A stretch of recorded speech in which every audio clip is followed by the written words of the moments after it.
Film ತುಂಬ ಚೆನ್ನಾಗಿತ್ತು sir. Upendra ಅವ್ರ ಎಂಟ್ರಿ ಹೆಂಗಿತ್ತು ರೀ? ಉಪೇಂದ್ರ ಶಿವಣ್ಣ ಅವ್ರ ಆ್ಯಕ್ಟಿಂಗ್ ಸರ್ ಚಲೋ ಇತ್ತು ರೀ. ಉಪೇಂದ್ರ ಮತ್ತು ಶಿವರಾಜ್ ಕುಮಾರ್ ಸರ್ ಅವರು ಒಂದೇ ಫ್ರೇಮಲ್ಲಿ ಬಂದರು, ತುಂಬ ಚೆನ್ನಾಗಿ ಬಂದಿದೆ ಸರ್. ರಾಜ್ಬಿ ಶೆಟ್ಟಿ ಅವ್ರ ಆ್ಯಕ್ಟಿಂಗ್ ಹೆಂಗಿತ್ತು ರೀ? ರಾಜ್ಬಿ ಶೆಟ್ಟಿ ಚೆನ್ನಾಗಿತ್ತು sir.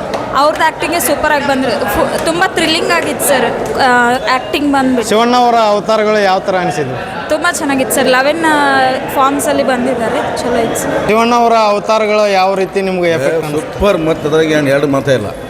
Moral of the story ಲಾಸ್ಟ್ನಾಗ ಹೇಳ್ತಾರಲ್ಲ, ಯಾವ ಥರ ನಿಮ್ಗೆ ಮನಸ್ಸಿಗೆ ಬೀರ್ತಾ? ಅದು ಮನಸ್ಸಿಗೆ ಬರುತ್ತೆ. ಯಾಕೆಂದರೆ ಅದು ಮಾನವನಾಗಿ ಹುಟ್ಟಿದ ಮೇಲೆ ಪ್ರತಿಯೊಂದನ್ನು ತಿಳ್ಕೋಬೇಕಾದಂಥ ಒಂದೊಂದು ಸನ್ನಿವೇಶಗಳದಾವೆ. ಏನು ಸರ್, ಶಿವಣ್ಣವರು ಅದ್ಭುತವಾದ ಆ್ಯಕ್ಟಿಂಗ್. ಫ್ಯಾಮಿಲಿ ಎಲ್ಲ ನೋಡ್ಬೋದಲ್ಲ? ಫ್ಯಾಮಿಲಿ ಎಲ್ಲ ನೋಡ್ಬೋದು ಸರ್. ಪಿಕ್ಚರ್ ಮಾತ್ರ ಸೂಪರ್ ಐತೆ ಅಣ್ಣ. ಲಾಸ್ಟ್ ಮೂಮೆಂಟ್ ಅಲ್ಟಿಮೇಟ್ ಐತಿ. ಕ್ಲೈಮ್ಯಾಕ್ಸ್ ಹಂಗೆ ಅನ್ನಿಸ್ತೀರಿ? ಸೂಪರ್ ಇದೆ ಅಣ್ಣ. 11ನೇ ಅವತಾರ ಶಿವರಾಜ್ ಕುಮಾರ್ ಅಂತ. ಅಷ್ಟೊಂದು ಏನು ಅರ್ಥ ಆಗಲಿಲ್ಲ, ಯಾಕಂದರೆ ಉಪೇಂದ್ರನ್ ಫಿಲ್ಮ್ ಅಷ್ಟೊಂದು ಅರ್ಥ ಆಗಲ್ಲ. ಹೆಂಗೆ ಉಪೇಂದ್ರ ಅವ್ರ ಆ್ಯಕ್ಟಿಂಗ್ ಹೆಂಗಿತ್ತನ? ಏನು ಇಷ್ಟ ಆಯ್ತಲ್ಲ ಸಿನಿಮಾ? ಚೆನ್ನಾಗಿದೆ. ಒನ್ ಟೈಮ್ ನೋಡ್ಬೋದಾ? ಹೆಂಗಿತ್ತು ರೀ ಸಿನಿಮಾ?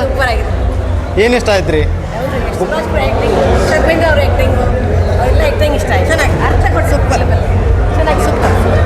ಸೂಪರ್ ಆಗಿದೆ.